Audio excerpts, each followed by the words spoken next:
Bismillahirrahmanirrahim. Assalamualaikum warahmatullahi wabarakatuh. Perkenalkan, nama saya Husni Artiksa, dengan NIM 7020 0121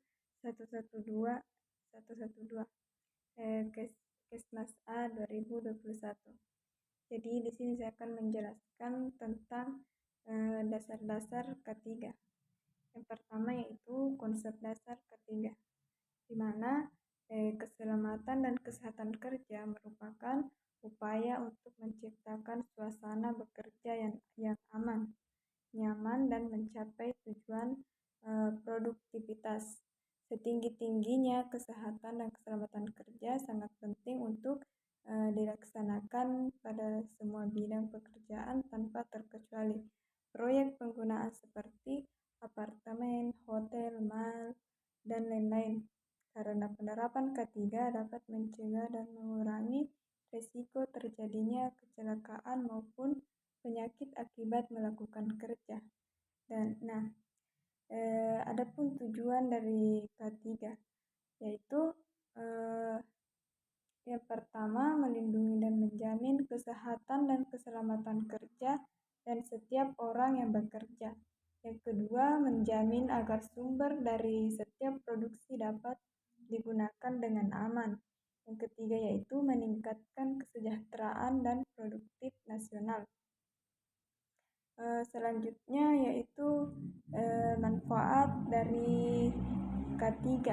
Jadi manfaatnya yaitu salah satunya adalah perlindungan terhadap fasilitas produksi dan pekerjaan dan dari ancaman kecelakaan kerja. Kecelakaan kerja bisa menyebabkan lost time untuk perusahaan. Dengan menerapkan K3 tersebut, perusahaan bisa mengurangi lost time dan proses produksi pun berjalan lancar. Yang kedua yaitu diperoleh rasa nyaman dalam bekerja. Yang ketiga, menghindari kelelahan. Yang keempat, menghindari gerakan dan upaya yang tidak perlu. Yang kelima yaitu tenaga yang digunakan sedikit tapi hasilnya maksimal. Adapun sasarannya yaitu yang pertama, masyarakat pekerja formal. Contohnya pegawai yang bekerja di administrasi pemerintahan, pertahanan, dan jaminan sosial. Lalu di jasa pendidikan, jasa kesehatan, transportasi, dan pergudangan, serta penyediaan akomodasi dan makanan minuman, maupun industri pengelolaan. Yang kedua yaitu masyarakat pekerja formal. Contohnya yaitu petani, buruh kerja, pedagang kaki lima, tukang becak, penata parkir, pengamen, anak jalanan, pedagang pasar, ibu rumah tangga, dan tukang ojek. Dan adapun materi yang kedua yaitu kecelakaan kerja dan pengendaliannya. Nah, kecelakaan kerja adalah suatu kejadian yang tidak dikehendaki atau direncanakan yang berpotensial menyebabkan cedera, kecacatan, bahkan kematian. Penyebabnya yaitu teori kebetulan atau murni. Itu kecelakaan terjadi atas kehendak Tuhan.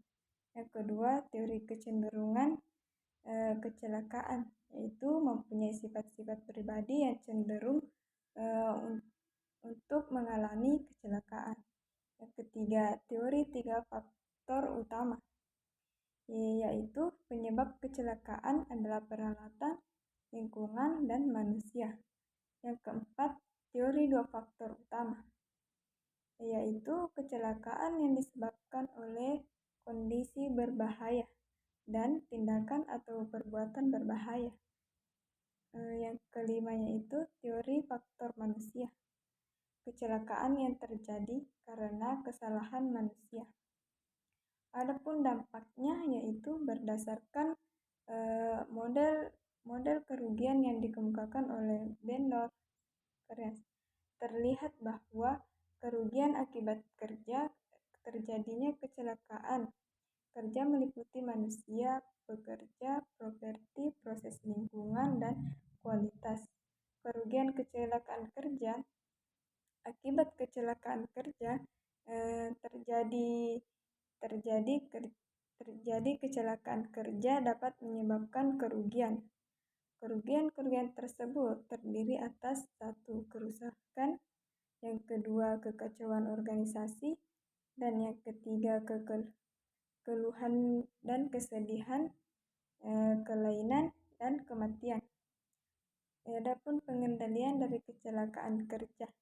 Yang pertama itu pemasangan rambu-rambu K3, dan yang kedua yaitu penggunaan alat pelindung diri atau APD, pemeriksaan alat pengaman kerja atau APK, penggunaan alat pengaman kerja atau APK.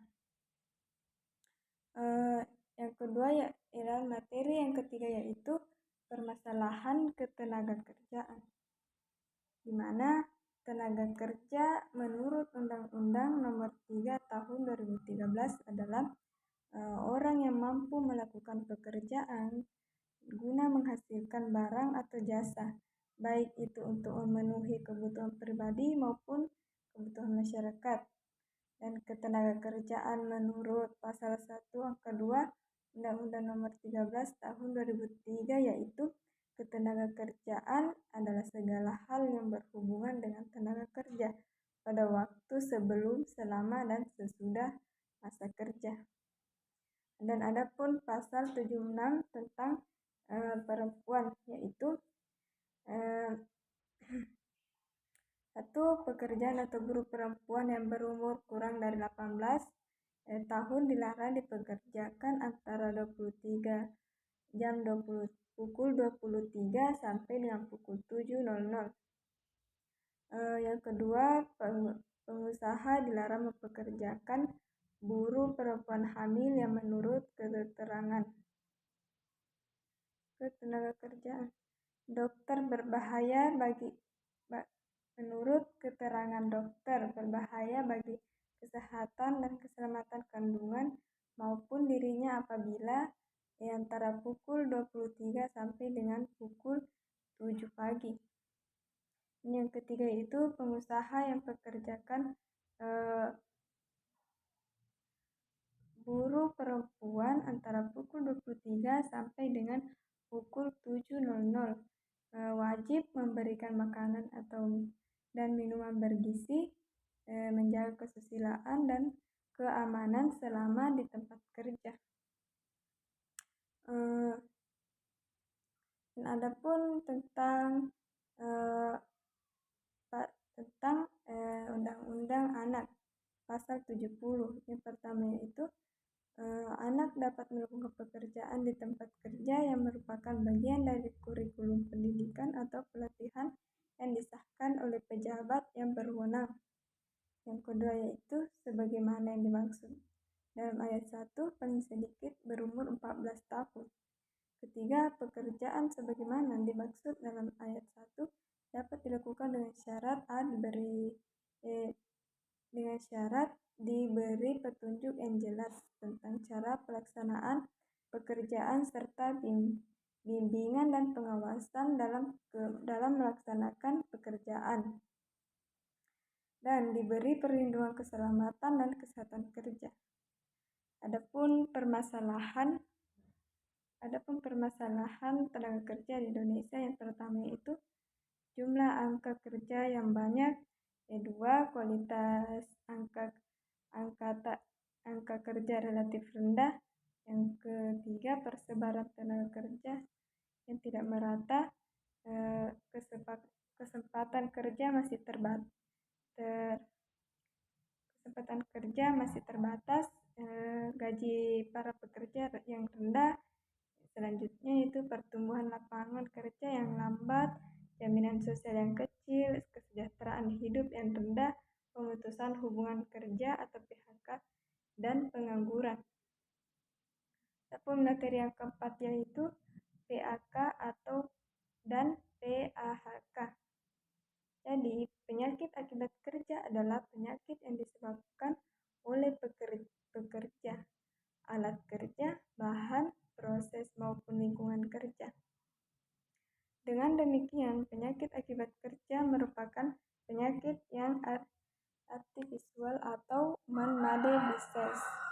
Sejalan dengan hal tersebut, terdapat pendapat lain yang menyatakan bahwa penyakit akibat kerja ialah gangguan kesehatan baik jasmani maupun rohani yang ditimbulkan ataupun diperparah karena aktivitas kerja atau kondisi yang berhubungan dengan pekerjaan. Adapun faktor-faktor penyakit akibat kerja yaitu 1 faktor kimia, 2 faktor fisik, yang ketiga faktor biologi, yang keempat faktor ergonomi atau fisiologi, yang kelima faktor psikologi. Dan macam-macam penyakit akibat kerja yaitu yang pertama penyakit yang hanya disebabkan oleh pekerjaan, misalnya pneumokoniosis. Yang kedua penyakit yang salah satu penyebabnya adalah pekerjaan, misalnya karsinoma bronkonik. Yang ketiga penyakit dengan pekerjaan merupakan salah satu penyebab antara faktor-faktor penyakit lainnya, misalnya bronkitis kronis. Yang keempat yaitu asma. Dan selanjutnya yaitu materi, ergonomi, dan fal kerja. Jadi ergonomi itu adalah aturan atau norma dari suatu sistem kerja. Kata ergonomi berasal dari bahasa Yunani ergon yang berarti kerja dan nomos yang berarti hukum alam manusia dan lingkungan kerja yang berkaitan dengan anatomi, fisiologi, psikologi, teknik, manajemen, dan desain. Jadi tujuan ergonomi menurut Nur Amita yaitu yang pertama itu meningkatkan kesehatan fisik dan mental dengan upaya pencegahan cedera dan penyakit akibat kerja. Yang kedua, mengurangi beban kerja fisik dan mental, mengupayakan promosi dan kepuasan kerja.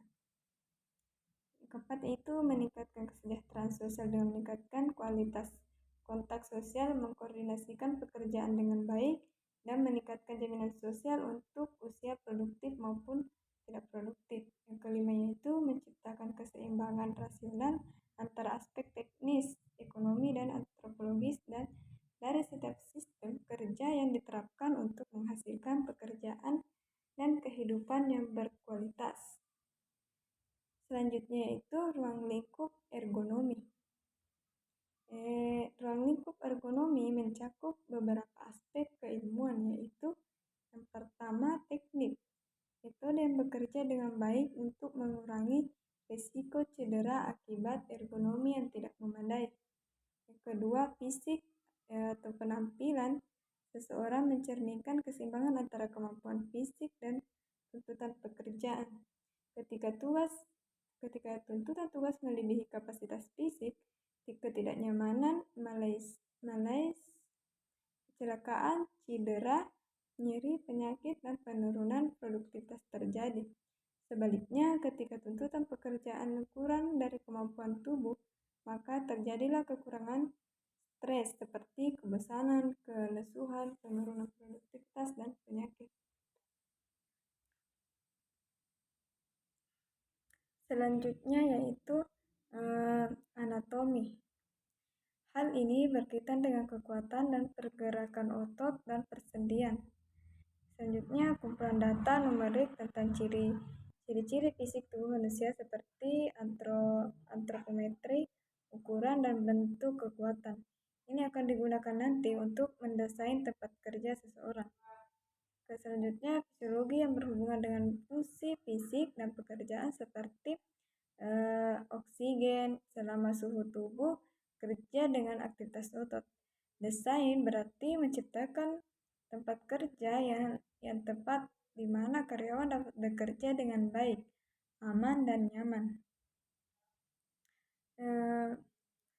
Adapun manfaat dari ergonomi yaitu meningkatkan tugas-tugas seperti kecepatan, akurasi, dan keselamatan dan mengurangi energi saat bekerja.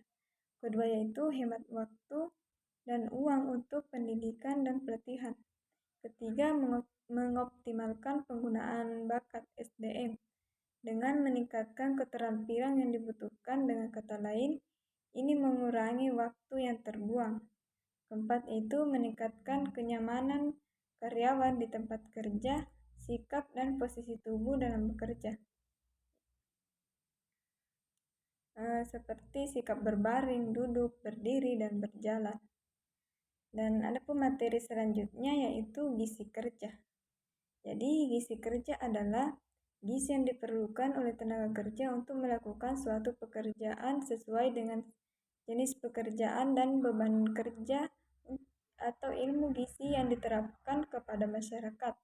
Tenaga kerja dengan tujuan untuk meningkatkan taraf kesehatan tenaga kerja sehingga tercapai tingkat produktivitas dan efisiensi kerja yang setinggi-tingginya. Pekerjaan sama halnya dengan masyarakat umum yang berhak untuk mendapatkan persamaan hak-hak dasar adalah salah satunya adalah hak untuk dapat hidup sehat.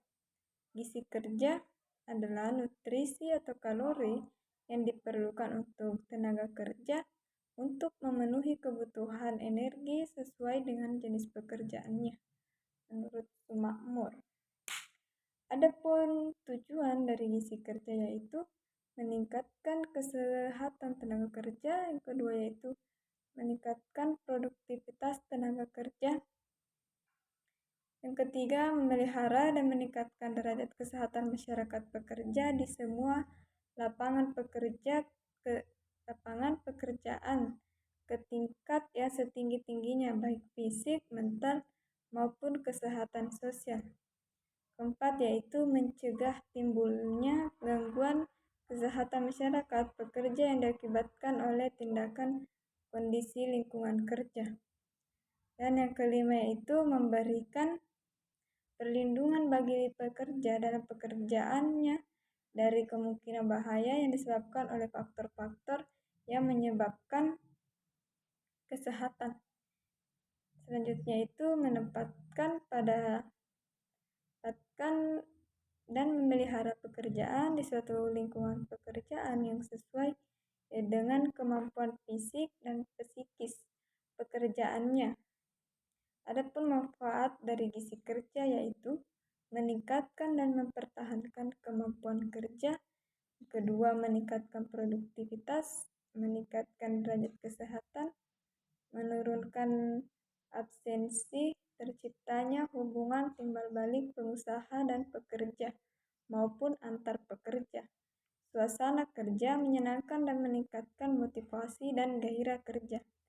Mengatasi kelelahan dan persiapan tenaga untuk bekerja kembali.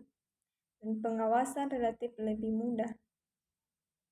Hal-hal yang penting dalam penyusunan menu tenaga kerja yaitu dalam menyiapkan menu makanan untuk tenaga kerja, maka ada beberapa hal yang harus diperhatikan oleh penyedia makanan. Salah satunya yaitu penyelenggaraan kantin dan ruang makan yang serta melaksanakan sanitasi penyelenggaraan makanan sehat menyeluruh. Selanjutnya penyediaan prepat gizi seperti vitamin, mineral, oralit, dan lain-lain. Penyuluhan gizi kerja dan pemberian makan di tempat kerja. Selanjutnya yaitu materi toksikologi industri. Jadi toksikologi industri adalah cabang ilmu dalam bidang kesehatan dan kesehatan kerja yang mempelajari efek bahaya zat kimia dan pada sistem biologi. Toksikologi industri membahas tentang berbagai bahan racun yang digunakan, diolah atau dihasilkan oleh industri. Klasifikasi bahan kimia. Pertama itu bahan kimia beracun atau toksik adalah bahan kimia yang dapat menyebabkan bahaya terhadap kesehatan manusia atau menyebabkan kematian apabila terserap ke dalam tubuh karena tertelan lewat pernapasan atau lewat kontak kulit. Contohnya arsen, triklorida, merkuri, merkuri klorida, kalium sianida. Selanjutnya itu bahan kimia korosif, yaitu kimia yang karena reaksi kimia yang dapat mengakibatkan kerusakan apabila kontak dengan jaringan tubuh. Bahan lain contohnya klor, belerang, dioksida, asam klorida, dan asam sulfat. Yang ketiga yaitu bahan kimia mudah terbakar. Contohnya alki fosfor, fosfor putih, hidrida, asetilen, CaC2, kalsium C2, dan lain-lain. Dan yang keempat yaitu bahan kimia mudah meledak. Contohnya yaitu dinamit 2,4,6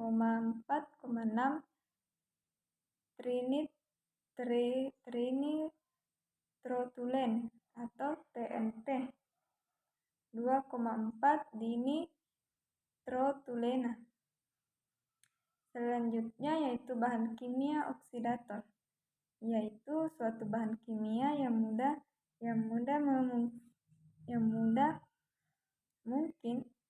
mungkin tidak mudah terbakar, tetapi dapat menghasilkan oksigen yang dapat menyebabkan kebakaran bahan-bahan lainnya. Contohnya hidrogen peroksida dan kalium klorat. Materi selanjutnya yaitu promosi kesehatan. Jadi promosi kesehatan dan keselamatan kerja merupakan salah satu aspek perlindungan ketenagakerjaan dan merupakan hak dasar dari setiap tenaga kerja yang ruang lingkupnya telah berkembang sampai kepada keselamatan dan kesehatan masyarakat secara nasional. Oleh karena itu, dalam kondisi apapun, promosi keselamatan wajib untuk dilaksanakan sesuai dengan peraturan dan standar baik nasional maupun internasional. Tujuan dari promosi kesehatan yaitu mengubah perilaku individu atau masyarakat di bidang kesehatan, menjadikan kesehatan sebagai suatu yang bernilai bagi masyarakat, menolong individu agar mampu secara mandiri atau berkelompok mengadakan kegiatan untuk mencapai hidup sehat, mendorong pengembangan dan penggunaan secara tepat sarana pelayanan kesehatan yang ada, dan agar orang memiliki pengertian yang lebih baik tentang eksistensi dan perubahan sistem dalam pelayanan kesehatan serta memanfaatkannya secara efisien dan efektif. Dan ada pun manfaat penerapan program ketiga yaitu keselamatan dan kesehatan kerja, antara lain pengurangan absentisme, yang kedua pengurangan biaya klaim kesehatan, pengurangan turnover pekerja, dan peningkatan produktivitas. Adapun jenis-jenis ke promosi ketiga yaitu media advokasi atau PACSHIT. Media advokasi contohnya PACSHIT, Police Bright, leaflet, bahan presentasi, dan lain-lain. Yang kedua, media bina suasana seperti siaran radio, siaran televisi, koran, majalah, selembaran buku, buletin, pengumuman, dan lain-lain. Yang ketiga yaitu media gerakan pemberdayaan masyarakat seperti brosur, spanduk, poster, film, dan lain-lain. Dan adapun pengertian dari kepuasan kerja adalah keadaan emosional yang menyenangkan atau tidak menyenangkan dengan mana para karyawan memandang pekerjaan mereka. Kepuasan kerja mencerminkan perasaan seseorang terhadap pekerjaannya. Hal ini nampak dalam sikap positif karyawan terhadap pekerjaannya dan segala sesuatu yang dihadapi di lingkungan kerjanya. Departemen Personalia dan Manajemen Sumber Daya Manusia harus senantiasa memonitor kepuasan kerja, karena hal ini mempengaruhi tingkat absensi, peraturan tenaga kerja, semangat kerja, keluhan-keluhan, dan masalah-masalah personalia vital lainnya. Selanjutnya yaitu hygiene industry. Hygiene industry adalah ilmu yang berkaitan dengan masalah kesehatan dan upaya untuk mencegah timbulnya penyakit yang disebabkan oleh tumbuhnya bakteri yang merugikan. Dan menurut Smakmur, hygiene industry adalah spesialisasi dalam ilmu hygiene beserta prakteknya yang lingkup dedikasinya adalah mengenali, mengukur, dan melakukan penelitian terhadap faktor penyebab gangguan kesehatan atau penyakit dalam lingkungan kerja dan perusahaan.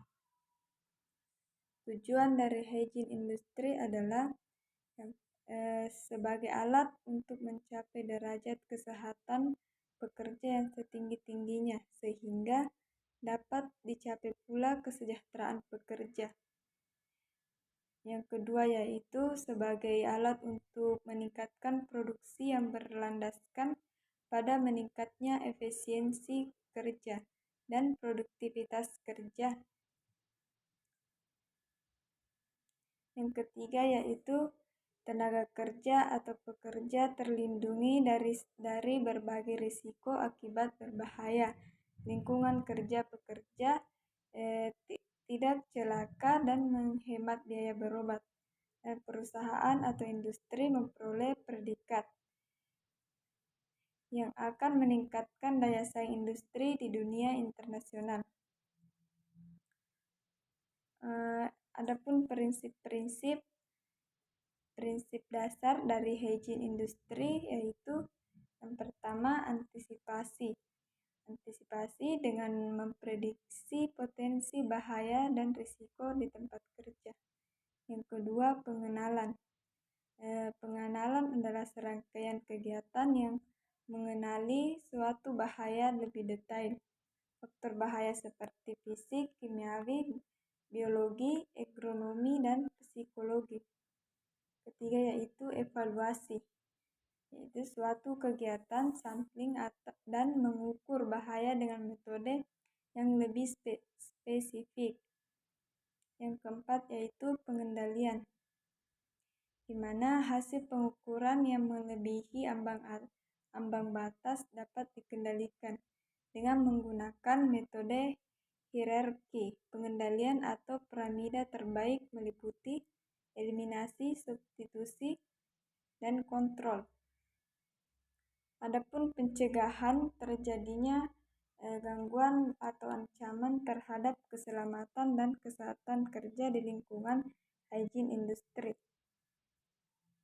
Pertama yaitu substitusi, yang kedua ventilasi umum, yang ketiga lokal exhaustor, yang keempat isolasi, pemakaian pelindung, pemeriksaan kesehatan sebelum kerja, pemeriksaan kesehatan secara berkala, pemberitahuan dan penjelasan tentang peraturan kerja, dan pendidikan dan latihan tentang keselamatan dan kesehatan kerja. Selanjutnya yaitu materi epidemiologi K3, yang dimana epidemiologi kesehatan dan keselamatan kerja yaitu studi tentang efek kesehatan dari paparan faktor resiko di lingkungan kerja. Selain itu, gaya hidup seperti merokok, konsumsi alkohol, kebiasaan diet, kebiasaan olahraga sebagai faktor sekunder. Juga disesuaikan dengan kovariat efek paparan kerja sehingga diklasifikasikan sebagai subkelompok dari orientasi paparan.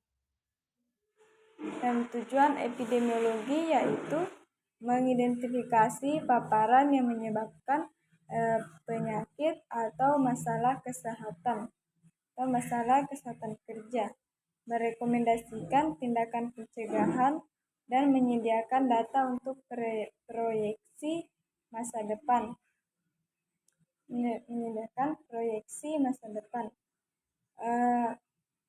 Yang kedua yaitu kriteria paparan yang berhubungan dengan induksi penyakit dan prediksi hubungan dosis respondens.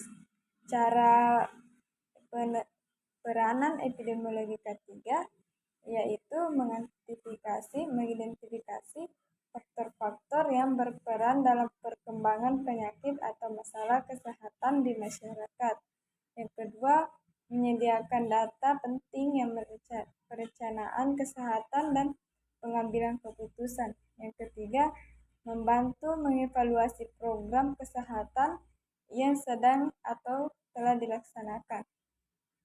Yang keempat, kembangkan metodologi untuk menganalisis keadaan penyakit dengan tujuan mengobati atau mengatasi.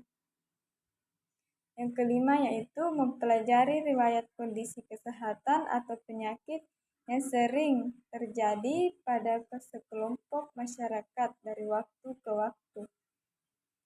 Dan adapun jenis-jenis bahaya di lingkungan kerja. Yang pertama yaitu jatuh dari ketinggian. Yang kedua, jatuh dari ketinggian yang sama. Ketiga, menghancurkan benda dengan bagian tubuh. Yang keempat, paparan terhadap getaran mekanis. Kelima, ditabrak benda bergerak. Selanjutnya yaitu surveillance K3. Yang pertama yaitu tahap pengumpulan data. Dapat berupa data primer atau sekunder. Data dasar seperti pengukur kebisingan, mengambil sampel debu pribadi, mengukur spirometer, pengukuran logam, berat urin dan darah, dan pengukuran lingkungan yaitu kebisingan di lingkungan kerja, debu di lingkungan kerja, temperatur di lingkungan kerja, logam berat di lingkungan kerja, data sekunder.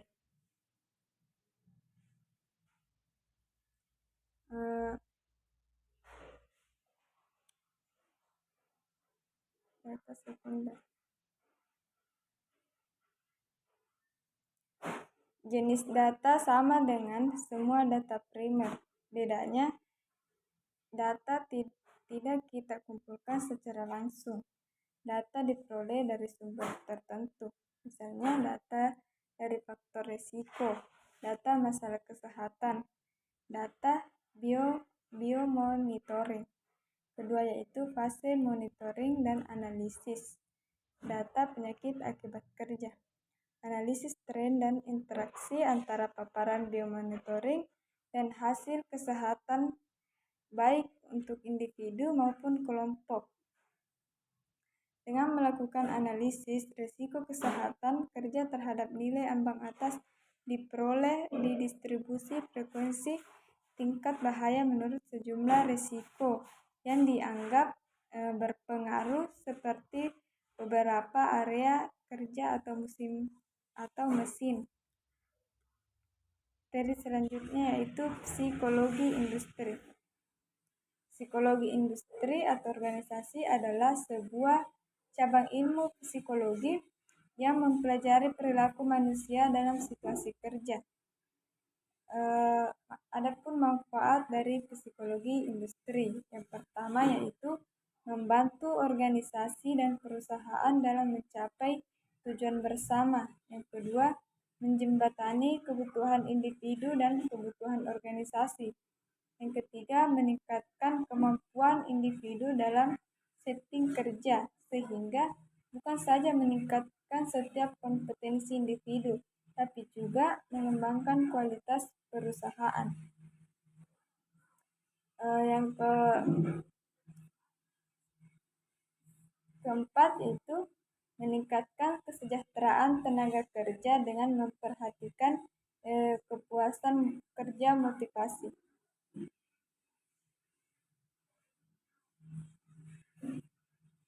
Dan yang kedua yaitu jenis-jenis motivasi kerja.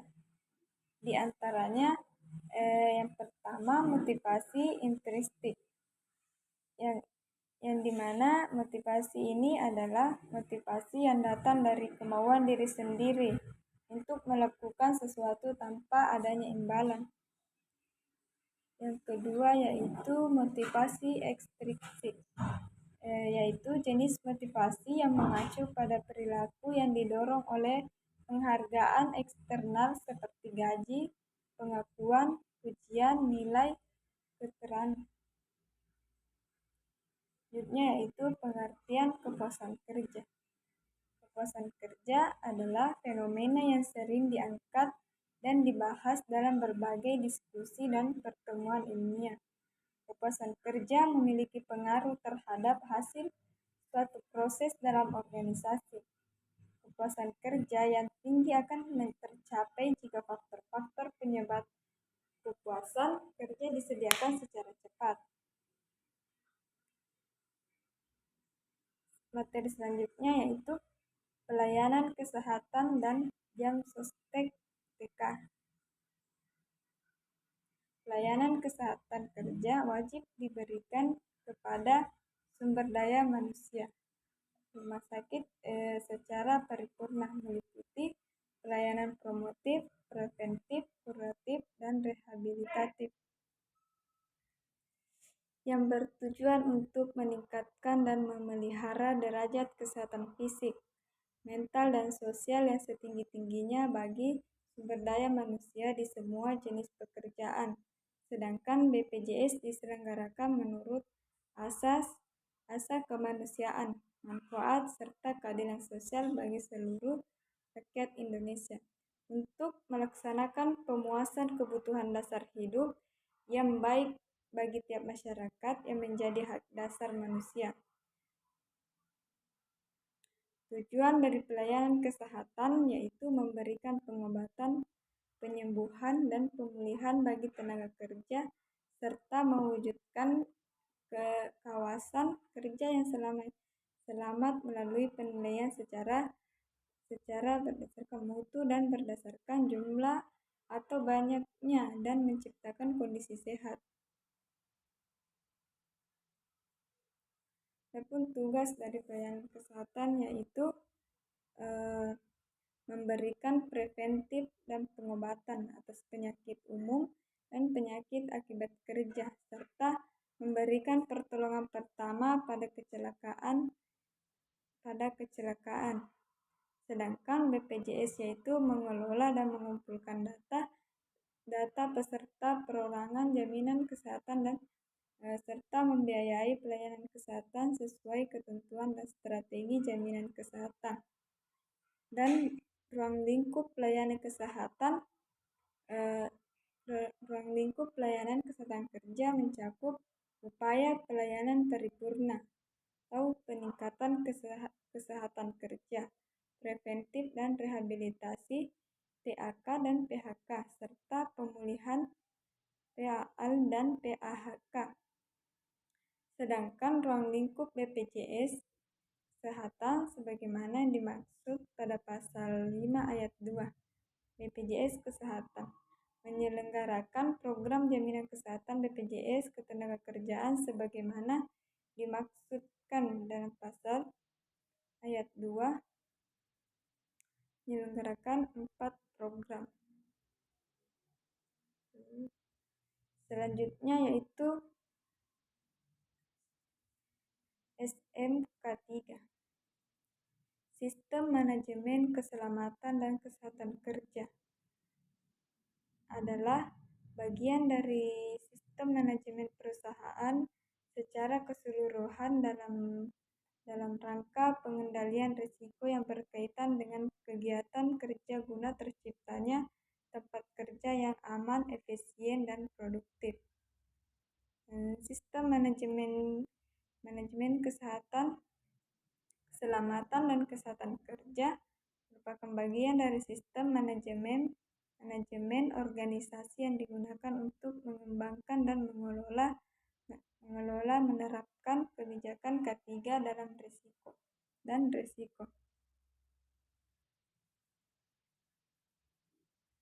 Tujuan penerapan SMK3 yaitu mendapatkan tenaga kerja sesuai dengan harkat dan martabatnya sebagai manusia, terkandung dalam pasal 27 ayat 2 Undang-Undang 1945.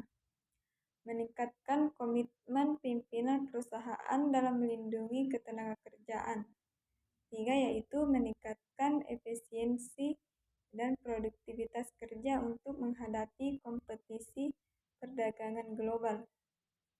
Selanjutnya, proteksi terhadap industri dalam negeri, meningkatkan daya saing dalam perdagangan internasional, melaksanakan pencegahan kecacatan masih bersifat parsial, perlunya upaya pencegahan terhadap problem sosial dan ekonomi yang terkait dengan penerapan K3. Komitmen dan kebijakan. Komitmen K3 merupakan bentuk kesanggupan top manajemen terhadap upaya untuk menekan deflasi dan mengendalikan kerugian utamanya pada manusia dan lingkungannya. Dasar hukum SMK3 untuk meningkatkan efektivitas perlindungan keselamatan dan kesehatan kerja, tidak terlepas dari upaya pelaksanaan keselamatan dan kesehatan kerja yang terencana, terstruktur, dan terintegrasi melalui SMK3 guna menjamin terciptanya suatu sistem keselamatan dan kesehatan kerja di tempat kerja dengan melibatkan unsur manajemen, pekerja atau buruh, dan serikat pekerja atau serikat buruh dalam rangka mencegah dan mengurangi kecelakaan kerja dan penyakit akibat kerja serta terciptanya kerja yang aman, efisien, dan produktif. Implementation